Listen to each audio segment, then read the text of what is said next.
The year was 1974 when the Branson children stumbled out of the Ozark woods at dawn, their skin dusted with soil as if they had crawled out from the earth itself. A fog hung low over the valley, clinging to their ragged nightclothes and muddy feet. None of them spoke. Not to the hunters who found them trembling by the creek, not to the sheriff who tried coaxing out a single detail, not even to each other. Their eyes stayed fixed on the tree line behind them, wide and shimmering with the kind of fear that doesn't fade with daylight. The discovery of the Branson children in 1974 became one of the most unsettling moments in the region's history, not just because of where they were found, but because of the condition they were in when they emerged from the tree line at dawn. The three children appeared without warning, barefoot and shivering, their nightclothes damp with morning dew and streaked with earth that clung to them in strange, uneven patches.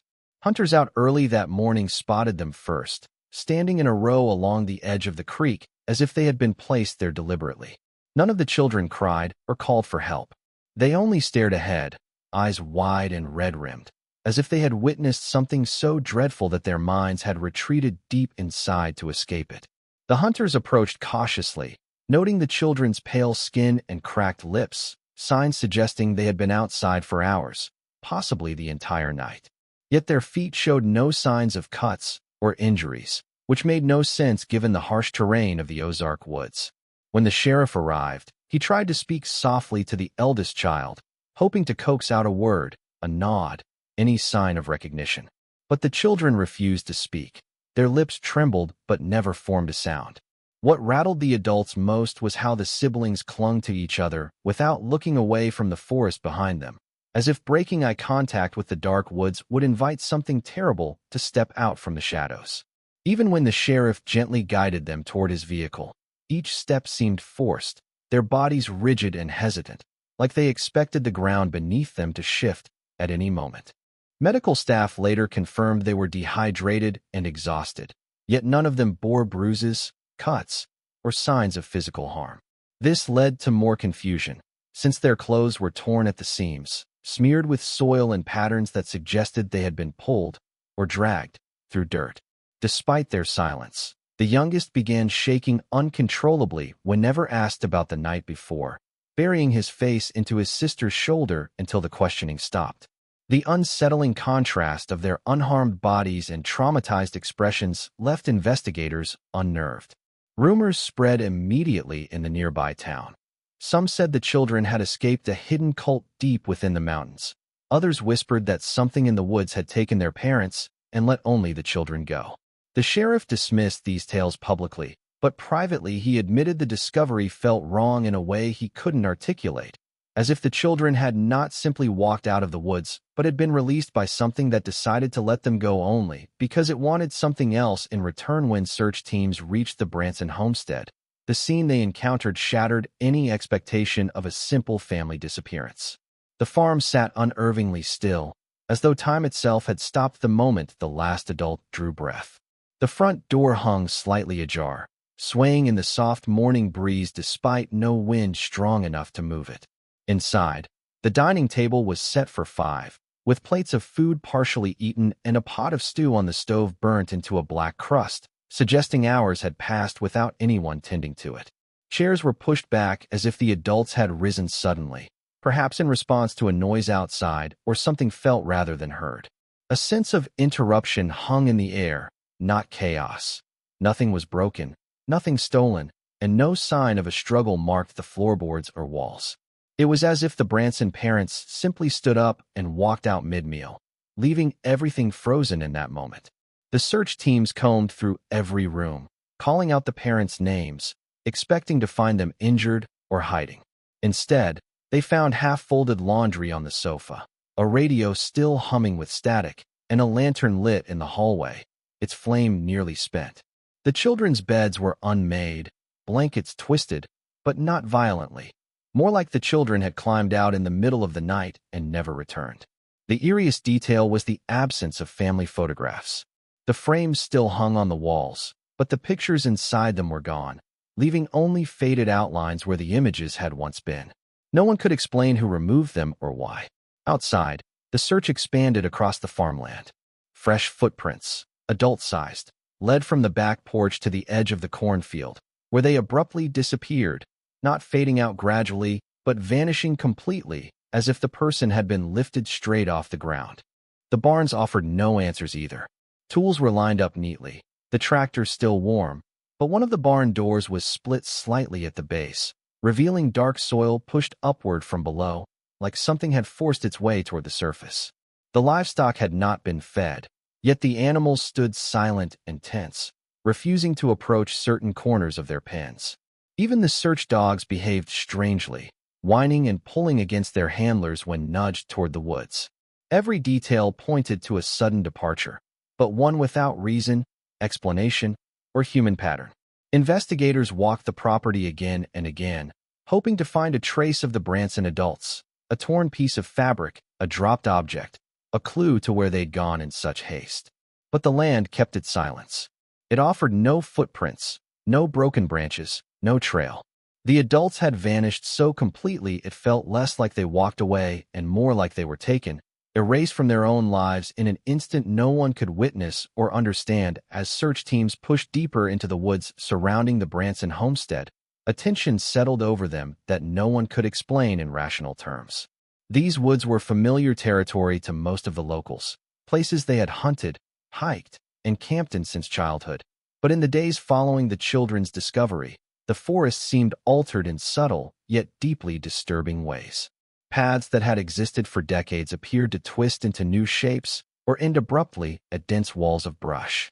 Markers carved into trees by old hunters, arrows pointing toward creeks or clearings, were found split apart, the bark peeled back as though something had grown over them in hours rather than years. Several searchers remarked that they felt watched, not in the ordinary way one feels observed by wildlife, but with an oppressive awareness that seemed to press against the back of their skulls. The deeper they went, the stranger the behavior of the land became. Trees appeared freshly uprooted despite there being no sign of a storm or heavy winds. Their roots stuck out like broken ribs, soil still clinging to them in clumps that should have dried long before the search began. One ranger swore he saw a tree shift, not sway, but physically adjust its position as if turning toward him, though he told no one this until years later. The unsettling part was that every member of the team began to notice inconsistencies they couldn't logically explain. A fallen log that one group used as a landmark vanished the next morning, replaced by a patch of soft earth with deep grooves carved into it. A ridge they climbed to gain a vantage point seemed lower and more uneven when they crossed it again an hour later. Sound carried strangely in those woods.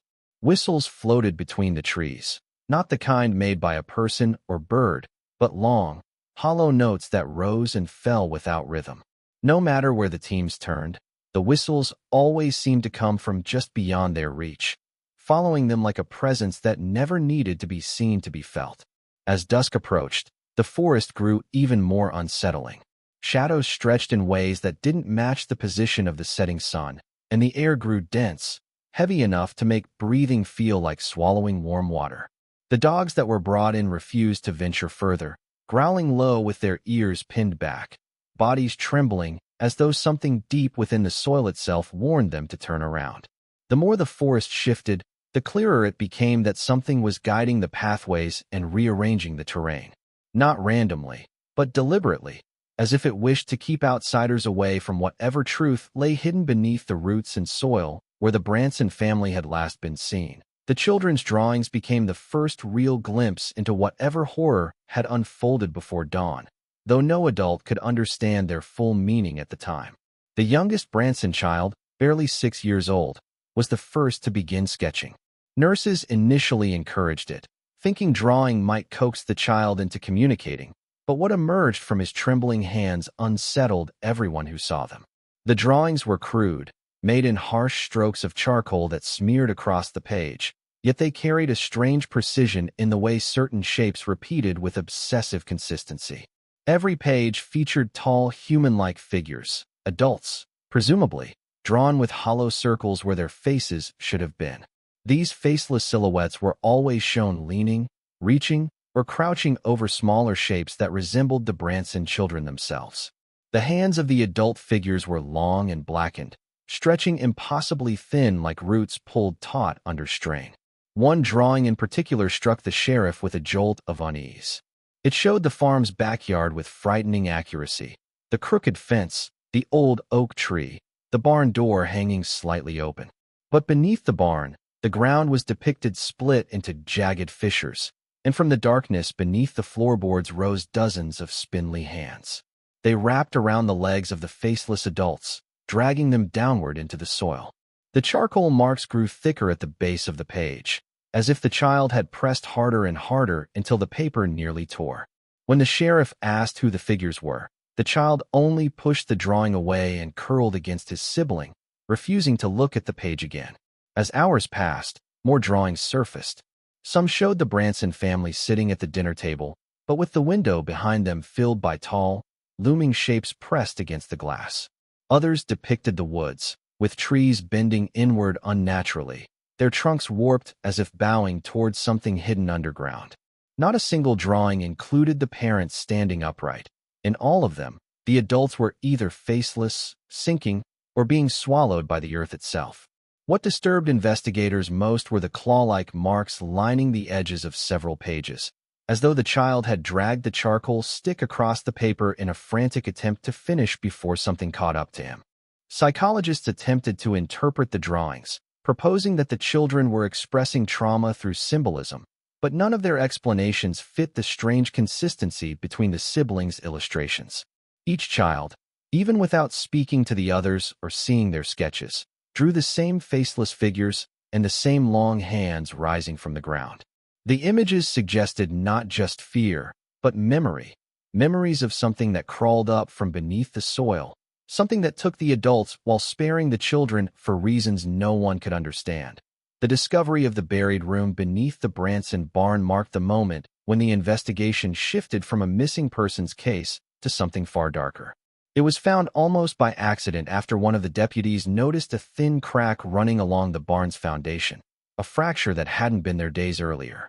When they pried up the warped floorboards, a cold draft drifted upward, carrying with it the smell of damp soil and old wood.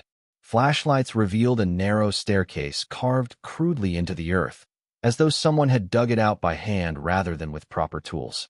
The steps were uneven and child-sized in some places, as if small hands had helped form them. No one spoke as they descended, but the silence felt heavy, thick, like the air was reluctant to let them breathe. At the bottom lay a room no bigger than a root cellar, but its walls were far from ordinary.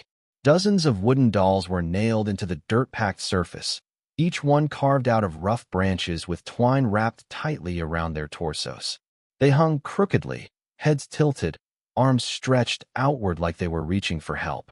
Every doll had a name scratched beneath it, etched directly into the surrounding dirt. The names matched every member of the Branson family, parents, children, even relatives who lived miles away.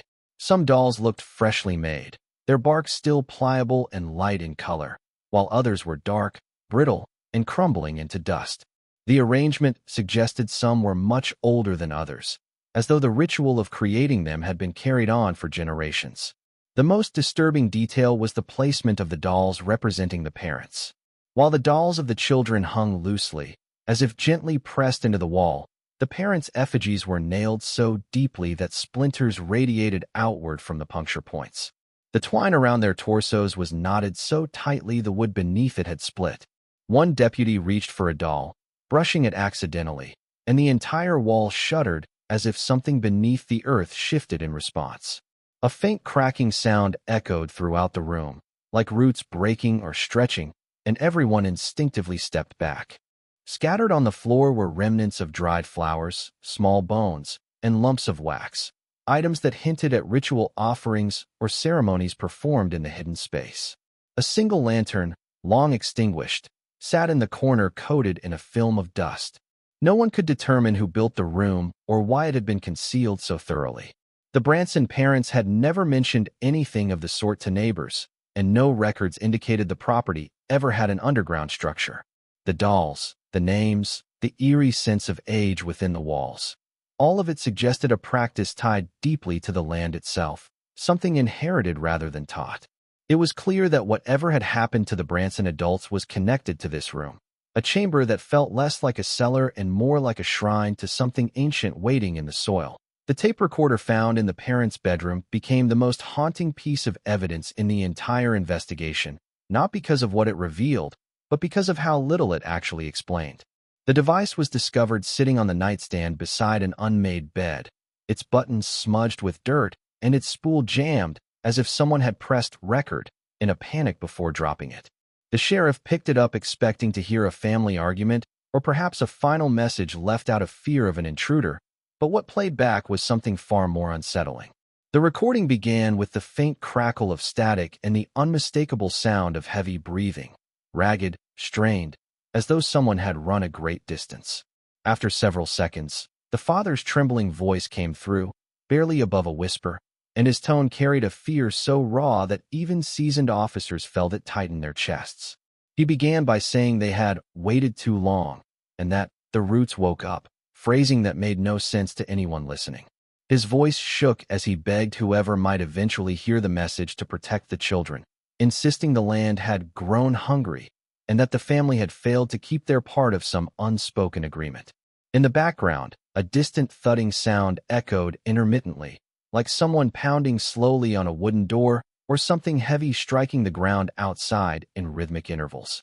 Occasionally, the mother's voice broke through, urging him to hurry, her tone taut with panic. The recording grew more chaotic as the father attempted to explain that whatever lived beneath the soil was promised something generations ago, and that their family had no right to deny it. Midway through the message, a sharp scraping sound erupted so loudly that several investigators later admitted they flinched. It sounded like wood being torn apart, followed by a low groan that did not resemble any human voice. The mother screamed the children's names, and the father's words dissolved into incoherent pleas. The final clear sentence captured on the tape was the father saying, "It's not after us, it's after what we came from," a statement that puzzled authorities for months. The tape ended abruptly with a crack, as though the recorder had been knocked from his hand or crushed under sudden force. There was no concluding message, no clear warning, only the sense of something closing in quickly, violently, inevitably. Despite repeated attempts to analyze the audio, experts could not identify the source of the deeper sounds or the strange resonance that lingered in the background of the recording. The sheriff played the tape only once more before locking it away, saying the message felt like a confession to something older and larger than any human threat. The recording offered no answers, only the chilling certainty that the Branson parents knew what was coming for them, and that whatever it was had not come from outside their home, but from beneath it. The elderly neighbor who stepped forward with information did so reluctantly, as though speaking the truth aloud might summon something he had spent his entire life trying to avoid.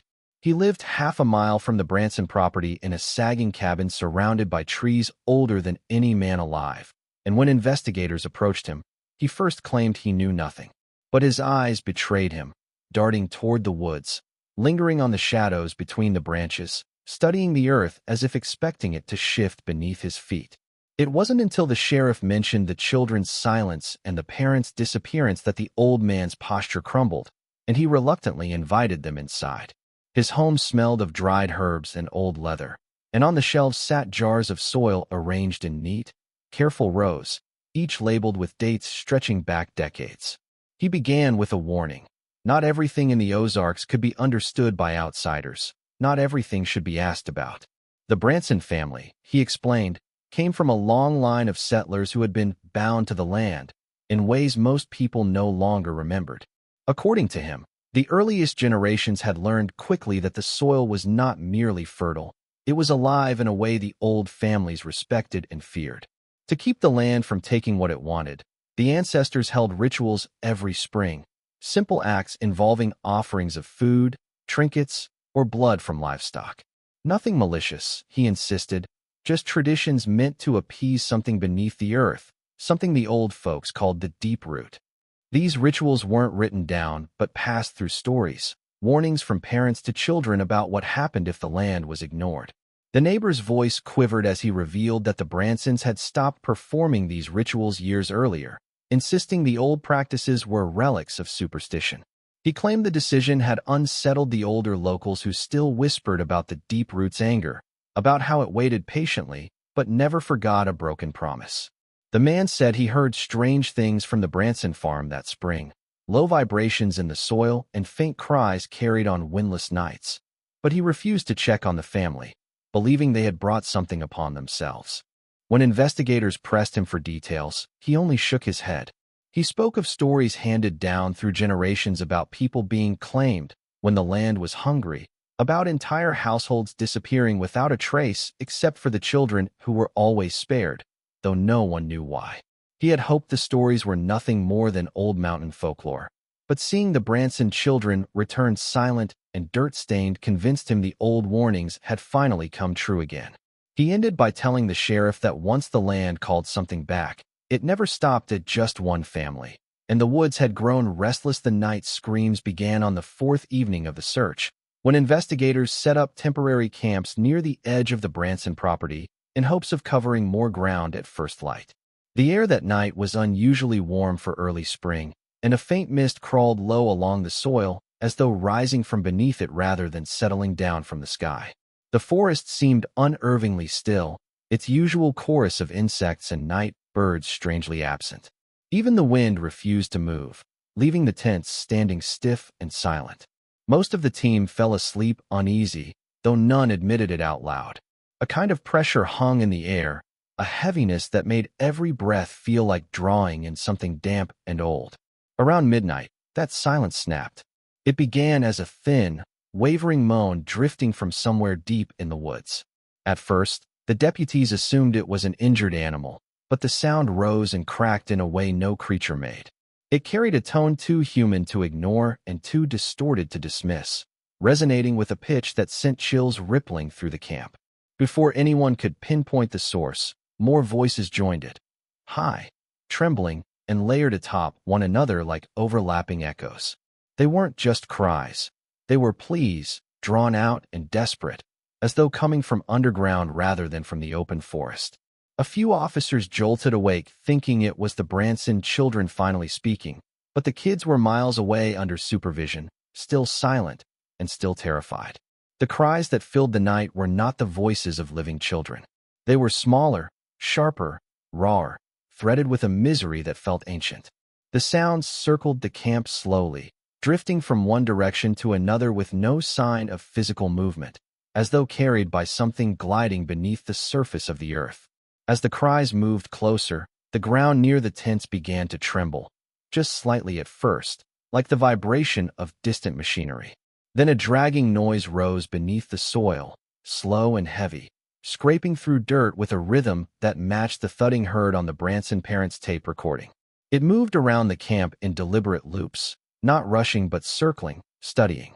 Some deputies stepped out with flashlights, but the beams caught only trees standing rigid and unshaken, their shadows stretched in unnatural angles. The dogs that accompanied the team reacted first, not with barking but with silent, paralyzed dread. Their bodies went rigid, ears pinned flat, tails tucked so tightly their spines curled. They refused to move, refused even to growl, staring at the earth instead of the trees as if something below the surface held their gaze. When the dragging passed directly beneath one tent, the soil visibly lifted for a breath, swelling like something pressed its weight against it from below. The screams crescendoed then, sharp enough to make several officers cover their ears. And just as suddenly as they began, the cries stopped. No fading, no retreat, just abrupt silence, as if a switch had been flipped. The forest remained motionless long after, and no one slept again that night. Several investigators quietly packed their gear before dawn, refusing to continue deeper into woods that cried with voices of the dead. The sheriff later said he feared the screams weren't warnings at all, but invitations, calling not for help, but for someone to come join whatever was still moving beneath the Branson land. In ways that only meant one thing.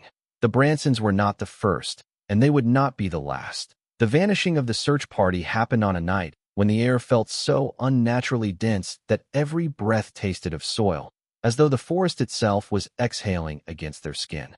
This particular team of 6 had insisted on pressing deeper into the woods after the screams from the previous night, determined to find any trace of the missing Branson adults.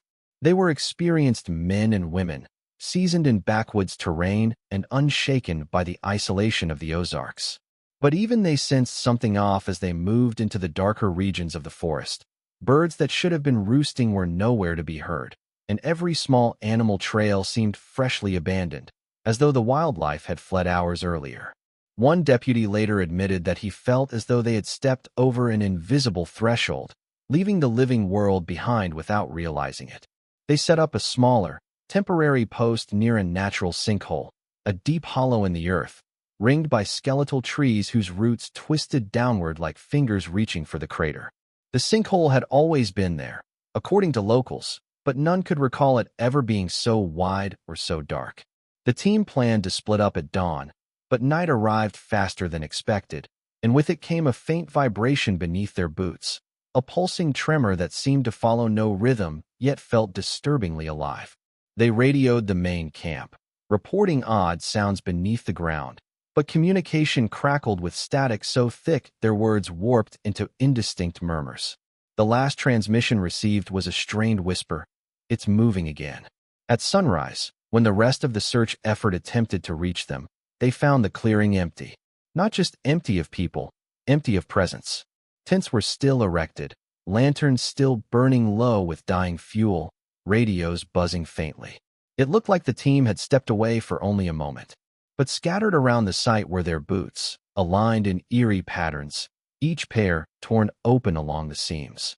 The leather was split outward, not as if cut by a blade, but as if something inside had pushed violently to escape. Beside the boots were deep gouges in the soil, claw-like marks carving through layers of earth and leading in winding trails toward the sinkhole. The drag lines were unmistakable. Something had pulled weight across the ground, something strong enough to carve furrows inches deep. The sinkhole itself had changed. Where the night before it had been a shallow, sloping basin, it now yawned open with a much wider mouth, its edges crumbling inward as though something massive had risen or fallen through it. The roots that lined its sides were torn, snapped clean as though by tremendous force. The sheriff ordered ropes lowered, but no one was willing to descend. A cold draft rose from its depths, carrying with it the same hollow whistle heard earlier in the woods. No bodies were ever found, no equipment recovered beyond the ravaged boots. It was as if the forest had swallowed the entire team whole, leaving behind only the signs of their final struggle and the unmistakable impression that whatever moved beneath the Branson land had grown bold, no longer satisfied with only those tied to the family. When every path begins to narrow and the darkness deepens at each turn, the characters reach a point where going back is no longer possible. Every truth, every secret, every buried memory they tried to hide for years starts to press down on them with a weight they can no longer ignore. The final confrontation pushes them directly in front of the truth they have spent their entire lives running from. But this time the darkness is not chasing them. It is blocking their way forward, forcing them to face their real selves, their deepest fear, and that silent scream inside them that has weakened them from the beginning.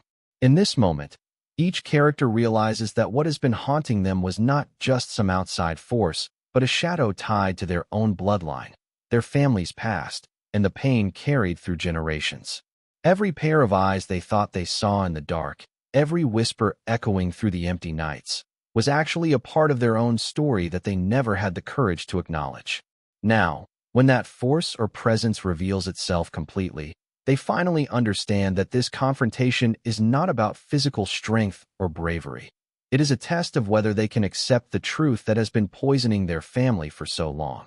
Caught between fear and reality, they come to see that they only have two choices left. Either they allow the old cycle to begin again, with the same isolation, the same terror, the same traditions that destroyed countless lives before them, or they decide to break the chain forever. But breaking the chain is not simply about stopping an entity. It is about choosing to be better than the horrors that shaped them, about facing the wounds they inherited, and about carrying the weight of a truth that can free them or ruin them completely. The difficulty of this choice appears on their faces, in their breath, and in every word they speak, because they understand clearly that what they decide now will shape the fate of those who haven't even been born yet. And the darkness can only disappear if someone finally stops running and finds the courage to confront it.